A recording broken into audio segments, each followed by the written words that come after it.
নাঙ্গলকোটের বক্সগঞ্জে জামায়াতে ইসলামের কর্মী সম্মেলন। দেশ বাংলা নিউজ 24, সময়ের সাথে তারুণ্যের পথে। বাংলাদেশ জামায়াতে ইসলামী কুমিল্লার নাঙ্গলকোটের বক্সগঞ্জ ইউনিয়নের আয়োজনে কর্মী সম্মেলন শনিবার বিকেলে বক্সগঞ্জ উচ্চ বিদ্যালয় মাঠে অনুষ্ঠিত হয়েছে।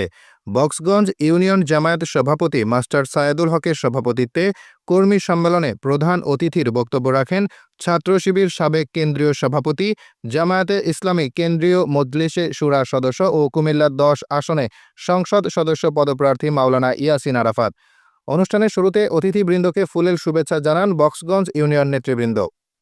Boxganj union Jamaat secretary engineer Simon ভূঁইয়ার সঞ্চালনায় কর্মী সম্মেলনে বিশেষ অতিথির বক্তব্য রাখেন কুমিল্লা দক্ষিণ জেলা জামায়াত শুরা কর্ম পরিষদ সদস্য ও নাঙ্গলকোট উপজেলা আমির মাওলানা জামাল উদ্দিন, কুমিল্লা দক্ষিণ জেলা শুরা সদস্য অ্যাডভোকেট AJM সালেহ উদ্দিন খন্দকার, উপজেলা সেক্রেটারি মাওলানা নুরুল ইসলাম হাসান, ঢাকা দারুসালাম থানা আমির হেকিম আব্দুল মান্নান, উপজেলা নায়েবে আমির মাওলানা SM মহিউদ্দিন, সহকারী সেক্রেটারি মাওলানা ইয়াসিন মজুমদার, কুমিল্লা দক্ষিণ জেলা ছাত্র শিবির অর্থ সম্পাদক ইব্রাহিম ভূঁইয়া আজাদ, ইসলামী ছাত্র শিবির সাবেক ফাউন্ডেশন সম্পাদক শাহাদাত হুসাইন, উপজেলা কর্ম পরিষদ সদস্য ও যুব বিভাগ সভাপতি মাওলানা আব্দুল হান্নান, উপজেলা শুরা ও কর্ম পরিষদ সদস্য মাওলানা তোফাজ্জল হোসেন, বক্সগঞ্জ ইউনিয়ন জামায়াত সাবেক সভাপতি আবুল খায়ের, নাঙ্গলকোট উপজেলা সদর ছাত্র শিবির সভাপতি সেলিম উদ্দিন ভূঁইয়া, বক্সগঞ্জ ইউনিয়ন জামায়াত সহ সভাপতি শামসুদ্দিন, সহকারী সেক্রেটারি মিসবাউল ইসলাম নয়ন, বায়তুল মাল সম্পাদক মহিনুদ্দিন সোহাগ, বক্সগঞ্জ ইউনিয়ন ছাত্র শিবির সভাপতি খোরশেদ আলম হৃদয়,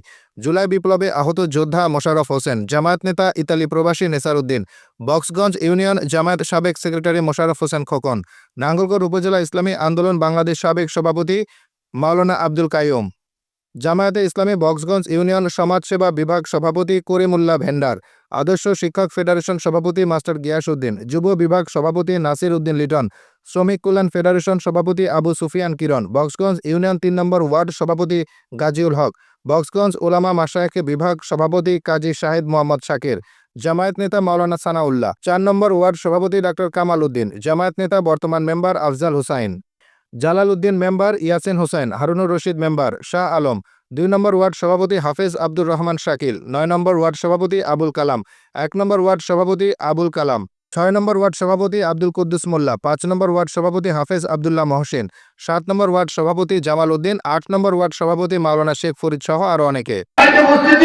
বাংলাদেশ জামাত ইসলামী এমন এক প্রার্থীকে মনোনীত করেছেন যে প্রার্থী ইসলামী ছাত্র শিবিরের দুইবারের সভাপতি ছিলেন। কথা ঠিক না ঠিক? তিনি সারা বাংলাদেশে আসছেন। এমন নেতা পেয়ে যদি আমরা আশা করি তারা আমরা কিয়ামতের দিন আল্লাহর কাছে জবাবদিহি করতে হবে। কথা ঠিক না ঠিক? সম্মানিত উপস্থিতি, আমরা যেটা দেখতেছি এই যে বক্সগঞ্জে আজকে 9 ওয়ার্ড থেকে আমাদের ওয়ার্ড সভাপতিবৃন্দ, সেক্রেটারি বৃন্দ, আমাদের সমর্থক সহযোগীরা যে উচ্ছ্বাস আনন্দ নিয়ে যে মিছিল নিয়ে আসছে, এটি বুঝে যায় আগামী বক্সগঞ্জ নেতৃত্ব দিবে বাংলাদেশ জামাত ইসলামী। সম্মানিত উপস্থিতি, তারা আমাদের নিবন্ধন বাতিল করছে, তারা আমাদেরকে নিষিদ্ধ করছে 1 আগস্ট, 5 আগস্ট। আল্লাহ রাব্বুল আলামিন তাদেরকে এই পৃথিবী থেকে, এই বাংলাদেশ থেকে নিচ্ছিন্ন করে দিচ্ছে। সম্মানিত উপস্থিতি, আপনারা দুর্বল হবেন না, নির্বল হবেন না। আগামী সংসদে পার্লামেন্টে নেতৃত্ব দিবে বাংলাদেশের রাহবার ডাক্তার শফিকুর রহমান। শুধু তাকে গ্রেফতার করে নাই, আর প্রাইমারি স্কুলের চাকরি থেকে তাকে বরখাস্ত করা হয়েছে। আমাদের কাজী শাকের সাহেব, তাকে গ্রেফতার করা হয়েছে। রাত্রে আমাদের ডাক্তার শাহরাম সৃষ্টি অসুস্থ, ইসলামী আন্দোলন করার কারণে তাকে গ্রেফতার করা হয়েছে। শুধু তাই নয়, ভোর 3টায় ফোন বেজে উঠলো, ফোন রিসিভ করার পর আমাদের মোল্লা ভাইয়ের জসিম মোল্লা তাকে গ্রেফতার করার নিউজ পাই। এভাবে অনেকে বিভিন্ন জায়গায় শুধু গ্রেফতার হয়ে নাই, রাত্রে 2টা এবং 3টায় আমাদের ভাইয়েরা ফোন দিয়ে বৃদ্ধ বয়সে বলতো আমার ভাই বাড়িতে পুলিশ আসছে, বাড়িতে থাকবো কিনা। সম্মানিত উপস্থিতি, এভাবে আমাদেরকে হয়রানি করা হয়েছিল, আমাদের মঞ্চ নির্যাতন করা হয়েছিল, আমাদের কার্যক্রমকে বন্ধ করে দেওয়া হয়েছিল, আমাদের উপেন সভাপতিকে বন্ধ করে দেওয়া হয়েছিল। সেখান থেকে সর্বশেষ তারা আমাদেরকে হত্যার সিদ্ধান্তের মাধ্যমে নিষিদ্ধ করেছে। আমাদের সেক্রেটারি বলেছে 1 আগস্ট আমাদেরকে নিষিদ্ধ করেছে 14 আগস্ট এদেশের 18 কোটি মানুষের জানাচ্ছে তারা বাংলাদেশ থেকে পালাতে বাধ্য হয়েছে। কায়েমের জন্য রাজনীতি হবে মানুষের সেবার জন্য। আপনি হয়তো র্যাব দিয়ে, পুলিশ দিয়ে, বিজেপি দিয়ে, সেনাবাহিনী দিয়ে ওই ভারতের মদত পুষ্ট হয়ে হয়তো কিছুদিন ক্ষমতায় আঁকড়ে থাকবেন, কিন্তু জনগণের ভালোবাসা আপনি কখনো পেতে পারেন না, ঠিক কিনা?